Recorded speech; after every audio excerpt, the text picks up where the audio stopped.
आज के समय में जब सरकार लगातार विभिन्न नीतियों और नियमों में बदलाव कर रही है, ऐसे माहौल में सीनियर सिटीजन्स के लिए यह और भी जरूरी हो जाता है कि उन्हें अपने अधिकारों और उनसे जुड़े नियमों की पूरी जानकारी हो। जानकारी की कमी के कारण कहीं भी उन्हें परेशानी का सामना ना करना पड़े, इसलिए जागरूक रहना बेहद आवश्यक है। इसी संदर्भ में हाल ही में सरकार और अदालत की ओर से दो बड़े बदलाव किए गए हैं, जो वरिष्ठ नागरिकों के लिए काफी लाभदायक साबित हो सकते हैं। इसीलिए अगर आप भी एक सीनियर सिटीजन हैं, तो वीडियो को अंत तक जरूर देखें और वीडियो को लाइक और चैनल को सब्सक्राइब जरूर कर लें, ताकि समय समय पर होने वाले नए बदलाव, सरकारी योजनाओं की जानकारी आपको लगातार मिलती रहे। तो जानते हैं विस्तार से। दोस्तों, सबसे पहला बदलाव यहां पुरानी गाड़ियों से संबंधित है, जिस पर कोर्ट ने महत्वपूर्ण हस्तक्षेप किया है। वहीं दूसरा बदलाव उन लोगों के लिए है जो अपना ड्राइविंग लाइसेंस रिन्यू कराना चाहते हैं या अधिक उम्र में नया लाइसेंस बनवाने की सोच रहे हैं। इन दोनों मुद्दों को आज हम विस्तार से समझेंगे, इसलिए वीडियो को ध्यान से देखें ताकि आपको हर बात साफ साफ समझ आ सके। सबसे पहले पुरानी गाड़ियों से जुड़े नियमों की बात करते हैं, जिस पर अदालत ने अपना स्पष्ट फैसला दिया है। अगर थोड़ा इतिहास समझें तो यह फैसला उन लोगों के लिए बेहद राहत भरा है जो अपनी पुरानी गाड़ी से खास लगाव रखते हैं, चाहे वह टू व्हीलर हो, फोर व्हीलर हो या कोई कमर्शियल वाहन। अक्सर ऐसा होता है कि गाड़ी 10 साल या 15 साल पुरानी होने पर नियमों के अनुसार उसे सड़क पर चलाने की इजाजत नहीं होती। नतीजा यह होता है कि मालिकों को अपने मनपसंद वाहन को कबाड़ में देना पड़ता है या फिर उसे स्क्रैप कराना पड़ता है। इसी समस्या को देखते हुए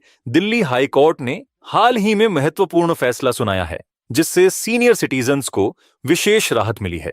कई वर्षों से दिल्ली एनसीआर में प्रदूषण नियंत्रण के लिए 10 साल से अधिक पुरानी डीजल गाड़ियों और 15 साल से पुरानी पेट्रोल गाड़ियों पर प्रतिबंध लगाया गया था। देश के कई राज्यों में भी यही नियम लागू है कि 15 साल पूरा होने पर वाहन स्क्रैप कराना अनिवार्य है। कुछ राज्यों में तो पुरानी गाड़ी को स्क्रैप कराने पर नई गाड़ी खरीदने में छूट भी दी जाती है।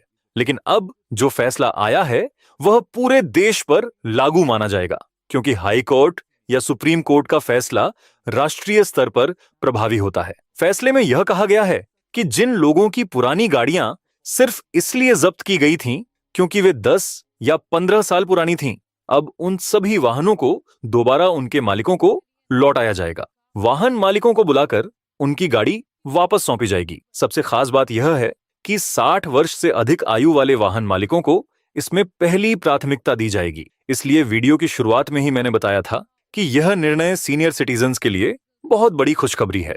अगर आपकी गाड़ी सिर्फ पुरानी होने के कारण जब्त कर ली गई थी, तो अब वह आपको वापस प्राप्त हो सकती है। सुप्रीम कोर्ट ने भी इस तरह की कार्रवाई पर रोक लगाते हुए स्पष्ट कर दिया है कि फिलहाल किसी भी पुरानी गाड़ी को जबरन स्क्रैप कराने या जब्त करने का आदेश लागू नहीं होगा, जब तक नया निर्देश जारी न हो जाए। अब इसके बाद कुछ नियम आरटीओ की तरफ से भी जारी किए गए हैं, ताकि लोग यह न समझें कि 20 साल पुरानी गाड़ी लेकर सड़क पर निकलना पूरी तरह से सुरक्षित है। आगे बढ़ने से पहले मैं उन सभी नियमों को भी साफ कर देता हूं, ताकि कोई गलतफहमी न रहे। अब देखिए, नियम बेहद साफ है।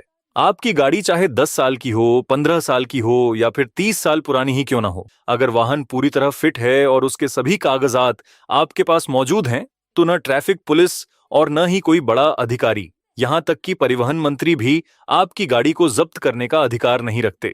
यदि आपके वाहन का फिटनेस सर्टिफिकेट, पीयूसी और बाकी आवश्यक कागजात समय पर अपडेटेड है, तो कोई भी आपकी गाड़ी को रोक नहीं सकता। यह प्रावधान बिल्कुल स्पष्ट रूप से लागू होता है, इसलिए इस बात को ध्यान में रखें। इस फैसले का सबसे बड़ा लाभ उन वरिष्ठ नागरिकों को मिलेगा जिनकी पुरानी गाड़ी ही उनकी जीवन भर की जमा पूंजी रही है। बहुत बार देखा जाता है कि बुजुर्ग अपनी किसी एक गाड़ी से भावनात्मक रूप से जुड़े रहते हैं, क्योंकि उन्होंने उसी वाहन के सहारे अपना पूरा जीवन गुजारा होता है। लेकिन जब वही गाड़ी पुरानी होने के कारण जब्त कर ली जाती है, तो उन्हें मानसिक रूप से बहुत चोट पहुंचती है। इसीलिए सरकार ने स्पष्ट कर दिया है कि यदि कोई बुजुर्ग अपनी पुरानी गाड़ी ही चलाना चाहता है, तो वह उसे रख सकता है, बस वाहन की फिटनेस और कागजात दुरुस्त होने चाहिए। अब बात करते हैं दूसरे बड़े नियम की, ड्राइविंग लाइसेंस के रिन्यूअल में आने वाली परेशानी की। कई बार वरिष्ठ नागरिक बताते हैं कि ज्यादा उम्र होने की वजह से उनका ड्राइविंग लाइसेंस रिन्यू नहीं किया जा रहा। आरटीओ दफ्तरों में अधिकारी अक्सर यह कहते हुए मना कर देते हैं कि इतनी उम्र में ड्राइविंग की क्या जरूरत है, या फिर यह कहकर रोक देते हैं कि आपकी आयु अधिक हो चुकी है, इसलिए लाइसेंस को रिन्यू नहीं किया जा सकता।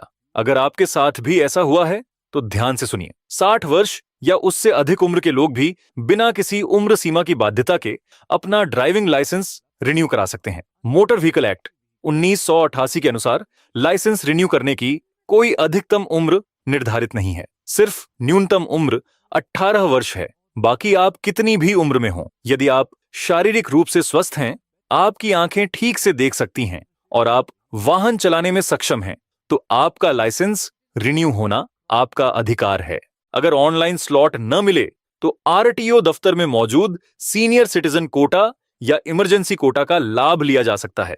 हर आरटीओ कार्यालय में वरिष्ठ नागरिकों के लिए विशेष सुविधा उपलब्ध होती है। हाँ, 60 वर्ष की आयु के बाद लाइसेंस की वैधता अवधि 5 वर्ष हो जाती है, जिसके बाद उसे फिर से रिन्यू कराना आवश्यक है। अब नए लाइसेंस की बात करें तो समाज में यह गलत धारणा फैली हुई है कि अधिक उम्र में नया लाइसेंस बन नहीं सकता, जबकि मोटर व्हीकल एक्ट के मुताबिक ऐसा कोई नियम मौजूद ही नहीं है। आपकी उम्र 70, 80, 85 या यहां तक कि 90 साल क्यों ना हो, अगर आपकी स्वास्थ्य स्थिति ठीक है और आपको स्पष्ट रूप से दिखाई देता है, तो आप अपना नया ड्राइविंग लाइसेंस भी बनवा सकते हैं और रिन्यू भी करवा सकते हैं। जहां तक वैधता का सवाल है, 60 प्लस उम्र में बना लाइसेंस सिर्फ 5 साल के लिए वैध होता है और उसके बाद हर बार 5-5 साल के लिए नवीनीकरण करना पड़ता है। यही पूरी प्रक्रिया है और कोई विशेष अतिरिक्त शर्त नहीं है। अंत में, अगर इस विषय या किसी सरकारी योजना को लेकर आपके मन में कोई सवाल या उलझन हो, तो आप केवल कमेंट में उस योजना का नाम और अपनी समस्या लिख दीजिए। मेरी टीम आपसे संपर्क करके आपकी समस्या का समाधान करने की पूरी कोशिश करेगी। तो साथियों, आज की जानकारी यहीं समाप्त करते हैं। मिलते हैं अगले वीडियो में एक और महत्वपूर्ण और उपयोगी अपडेट के साथ। धन्यवाद।